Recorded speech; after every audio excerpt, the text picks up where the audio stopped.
on, guys? This is Off the Script. I am JD from New York, and I'm bringing you the latest in WWE news and rumors. We're starting off at the top, and we're talking about Sasha Banks and Bayley for Hell in a Cell next month. WrestleVotes posts on Twitter in regards to the main event of Hell in a Cell, and they say, and I quote, Sasha Banks versus Bayley inside Hell in a Cell is the planned main event as of now for the October 25th pay-per-view event, end quote. Now, to be quite honest with you guys, I don't know who's looking at this tweet from WrestleVotes and disagrees with said tweet. You might disagree about Hell in a Cell and Sasha Banks and Bayley for one reason and one reason only, and I'm going to bring that to your attention, and I have already brought it to your attention if you guys have been paying attention to me over the past couple of weeks. But if there's one WWE feud right now on current TV that deserves to be inside Hell in a Cell, it is Sasha Banks and Bayley on October 25th for the SmackDown Women's Championship. Now, not only that, with all the time and all the effort and all the TV time that they've given Sasha Banks and Bayley over NXT, Monday Night Raw, and SmackDown all summer long, I mean, just based on that, it deserves to be inside Hell in a Cell, and I would find that to be a beautiful culmination of what we've seen built all summer long. Now, I don't know if that's going to be the only match inside Hell in a Cell. We could see Randy Orton and Drew McIntyre for the WWE title. More than likely, we will inside Hell in a Cell. We don't know what Roman Reigns is doing inside Hell in a Cell. They'll probably put him inside with The Fiend. I don't give a shit about that. None of you give a shit about that. Nobody wants to see 3 Hell in a Cell matches on the same night. But this is WWE, folks. Their mentality is quantity over quality. Now, I would say just keep it at Sasha Banks and Bayley. But then there is a negative aspect to doing Sasha Banks and Bayley inside Hell in a Cell for the SmackDown Women's Championship. This will be their first match coming out of the feud and the breakup. I don't think a first match inside Hell in a Cell between these two women is the most ideal way to go about it. Normally, Hell in a Cell is a final boss, per se. It is the final stage of said feud. Here we are doing it first in the beginning. Now, I don't know what that means. Is Bayley gonna win? Injure Sasha Banks more than she's already injured? Keep her out? Sasha Banks win the Royal Rumble? Challenge Bayley at WrestleMania, win the title? Then I would say that's the right idea. And it prolongs the feud. Have Bayley run through a couple of new women after the draft. She'll be good to go. And then we get Sasha Banks and Bayley at WrestleMania 37. That's the way I would do it. The other way is, if Sasha Banks is going in there looking for revenge and she's the one who's going to be asking for the match inside Hell in a Cell, more than likely she's got to win, right? And I feel if Sasha Banks wins, that's the end of the feud. And if Sasha Banks doesn't win inside Hell in a Cell, does she deserve another championship match? Are we going to see multiple stipulation matches in October, in November, in December, all the way up until 2021 Royal Rumble? I don't know.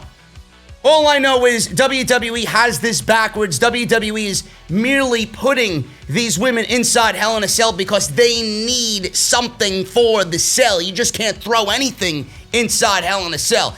It works. I just don't think it's the right time for Sasha Banks and Bayley inside Hell in a Cell. But I do believe that this report is 100% legit, and I will stress this again. If there's one match on WWE television that deserves Hell in a Cell, it is Sasha Banks and Bayley. I just don't think it's the right time for the match to happen. This is a final stage. WWE is doing it backwards. They got it starting off inside Hell in a Cell.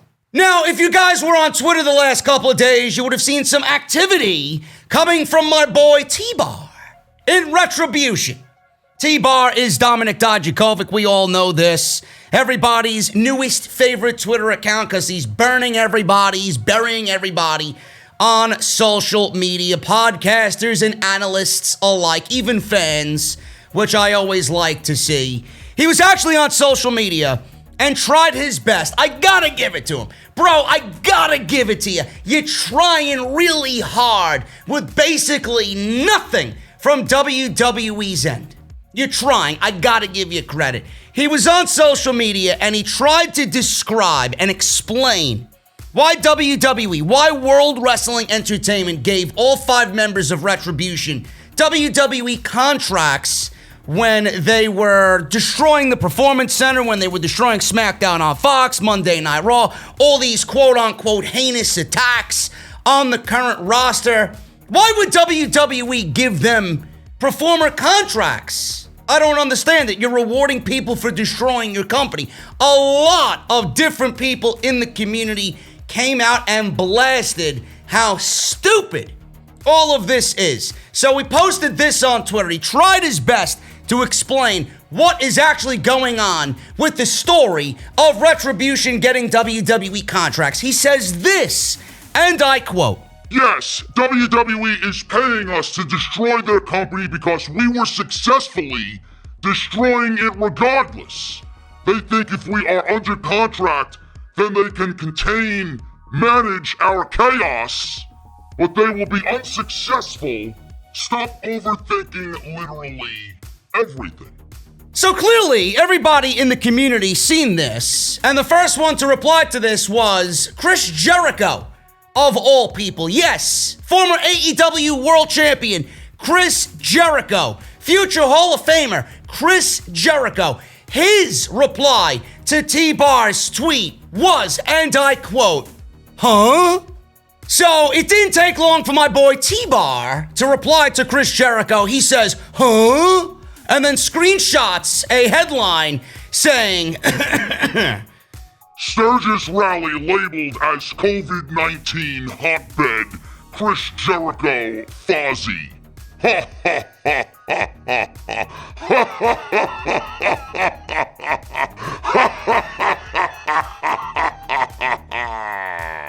Even Dirty Dutch Mantel got involved, the former WWE Zeb Coulter. He said on Twitter, and I quote, "So WWE signed contracts with people who have vowed to destroy the company.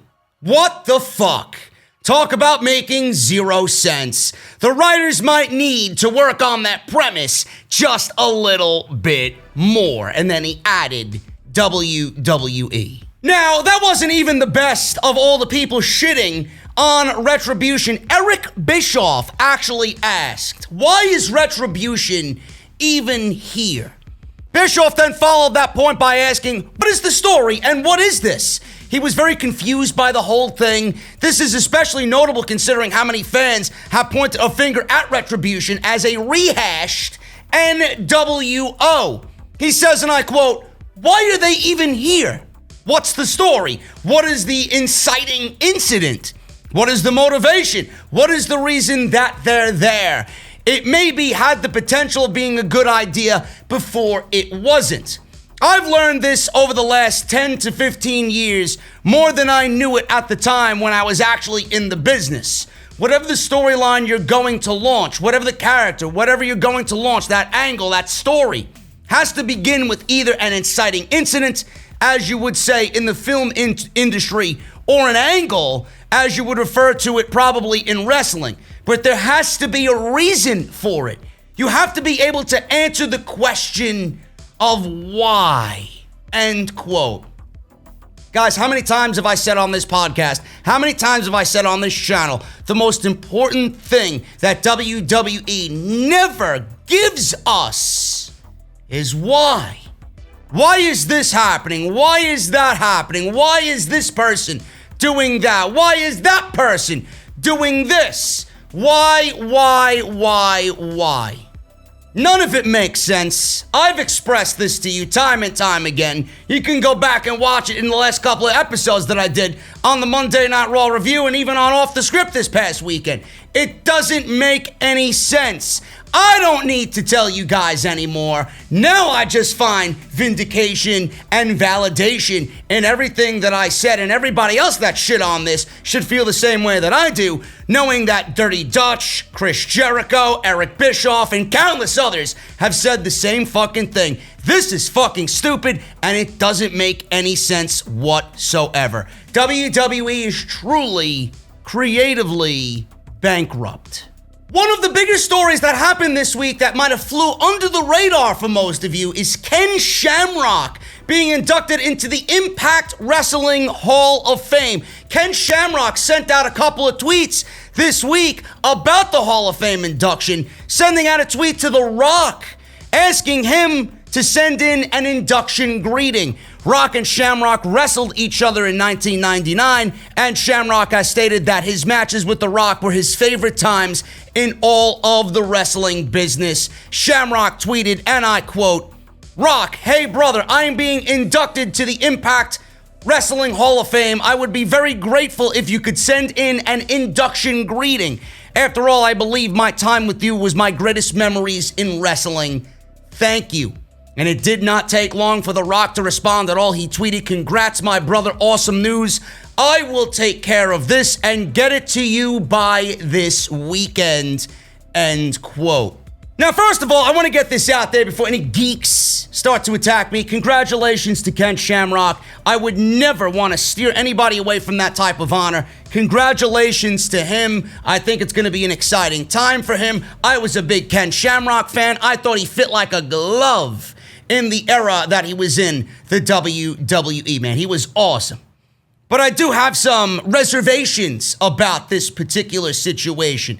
How long has Ken Shamrock been in Impact Wrestling? 6 months?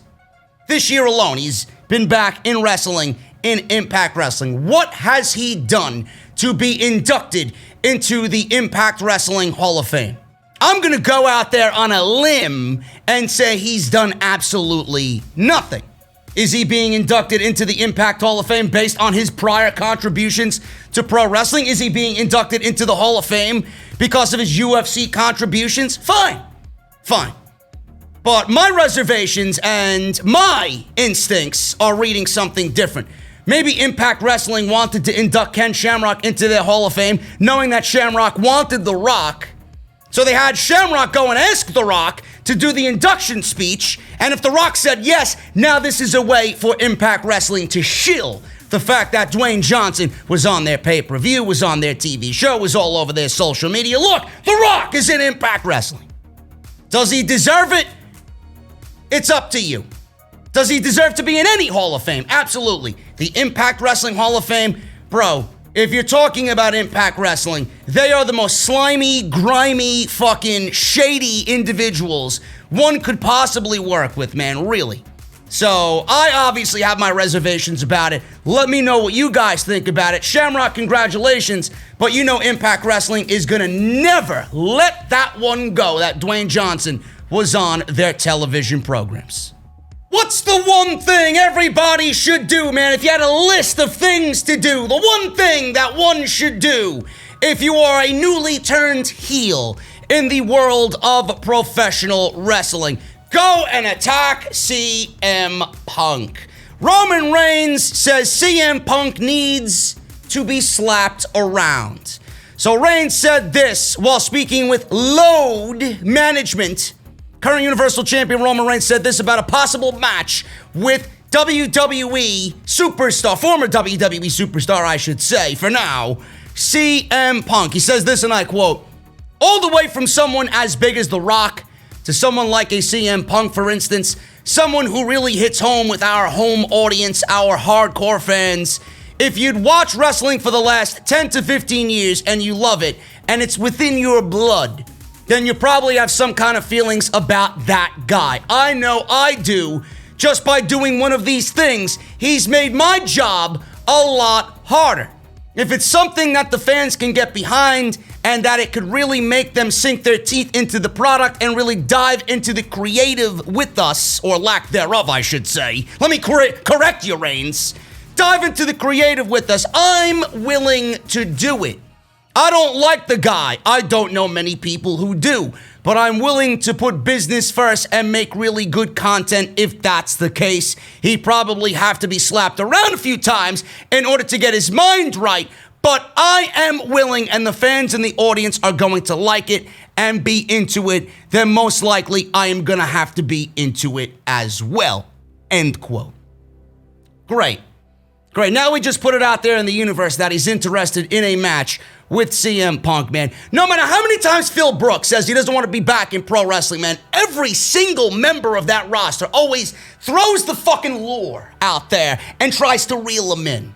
Everybody that comes out there and says they want a match with CM Punk, man, you're just putting it out there in the universe for people to never let a return of CM Punk go.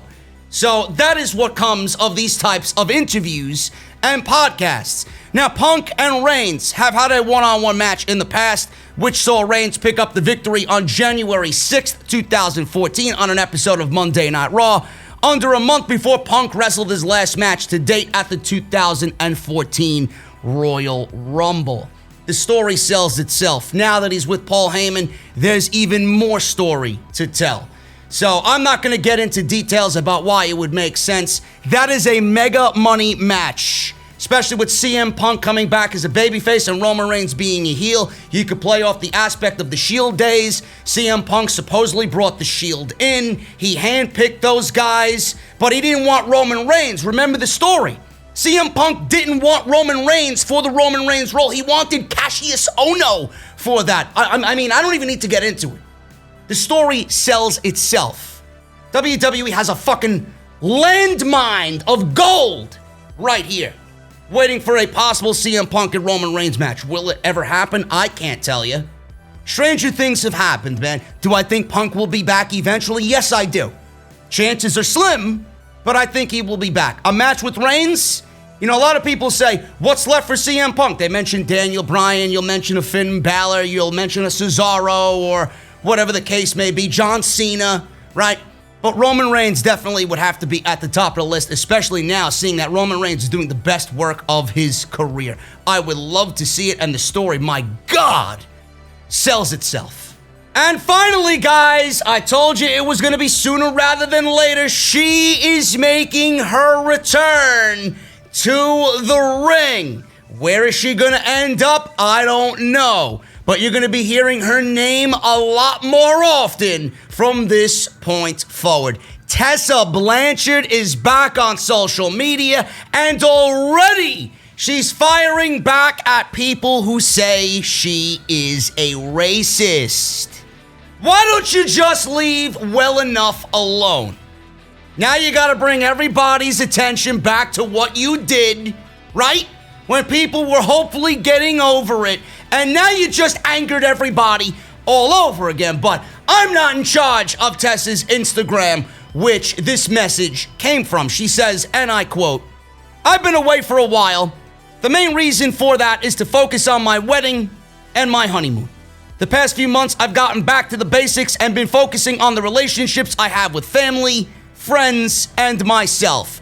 The point of this post is because I'm taking back the control of my narrative. I've had people weigh in on what I should do, what I should say, what interview to do, where to go. Now I want to listen to what I want and what's in my heart. I'm so blessed in so many areas of my life, and I'm grateful to have such strong people in my life, and I regained control of that mindset, that I know who I am. At the end of the day, I can look in the mirror and say, I know that woman, I like that woman, I love who that woman is becoming and what she is capable of. That's all I need. Racist? That's not me. That's never been me. I don't have a history of being that way. I don't have a history of using that language, and that's the end of it. It's just not who I am. And I'm tired of being called, and my family seeing me called, something so hateful. Who I am is a woman that cares deeply about my passion and putting in work. Who I am is a woman that gives 110% at whatever she does, whether it was waiting tables, extracurricular schoolwork, the next workout, or in the ring. Who I am is a woman that prefers to be viewed as a tough as nails, instead having any form of weakness. Who I am is a woman completely driven by my passion and what I believe God has for me in life. Even with those little details about me, at the end of the day, none of it matters. We are each responsible for taking control of our own lives. I'm taking back control of mine." End quote. You know, man, this is a very, very sensitive situation. I think Tessa Blanchard is one of the best female performers on the planet. And I mean that in every single way. I mean that wholeheartedly. She's one of the best female performers in the world. I don't know her as a human being. I don't know her as a human being. I don't know what she does personally, how she acts in her personal life. I don't know how she comes off in her personal life. Nobody knows. All we know is what we've seen on social media. Social media is not real life. She was accused of something. Fine. She handled it poorly. Fine. She's going to be back. You're going to have to get used to it. She's going to be in WWE. She's going to be in AEW. One of the two. She will be back on TV. She will be in a major promotion, and she will be on our TVs weekly. You're going to have to get used to it. You have every right to not like her. I don't know what the criteria is at the end of the day for everybody that doesn't like her, that is putting her to the side and say, you know what, I don't think I'm going to cheer or support Tessa Blanchard anymore. What's the criteria for you to look at Tessa Blanchard and say, you know what, I think she's gone through enough. I'm willing to accept her apology. Maybe the criteria is she hasn't had enough time to sit on what she did. I want to see how she handles herself from this point on. Maybe the criteria is there is no criteria. Maybe you're just not going to be a fan of Tessa Blanchard and you're going to hate her fucking guts for the rest of eternity. I don't know. You have every given right to do that. I do think it's silly. I do think everybody deserves another chance to be a better person. People do change. But it's a very sensitive subject when racism is thrown into the mix. All I'm saying is that those who want to give her a chance, give her a chance.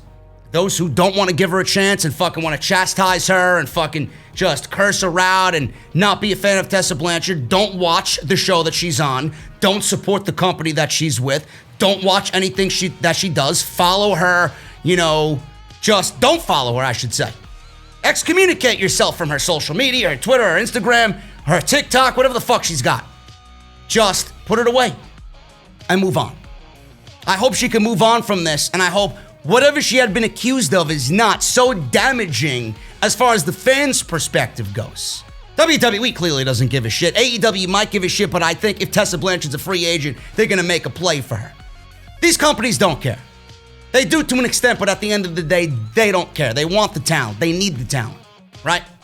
And I hope, like I said, whatever she's accused of doesn't come back to completely ruin everything she wants to try and rebuild again for herself. Guys, I'm getting out of here. Thank you so much for all the support on OTS Extra. If you did enjoy the video, hit that thumbs up. Hit that subscribe button down below. Turn on the bell for all notifications. Follow me on Twitter at JD from NY206. If you missed any of the other videos on the channel this week, Monday Night Raw and AEW Dynamite live reviews on the channel right now. And I'll see you guys right back here for Friday Night SmackDown live right here on YouTube, man. Again, hit that subscribe button. Hit that thumbs up, and I'll see you guys right back here with more content on Off the Script. See you guys later.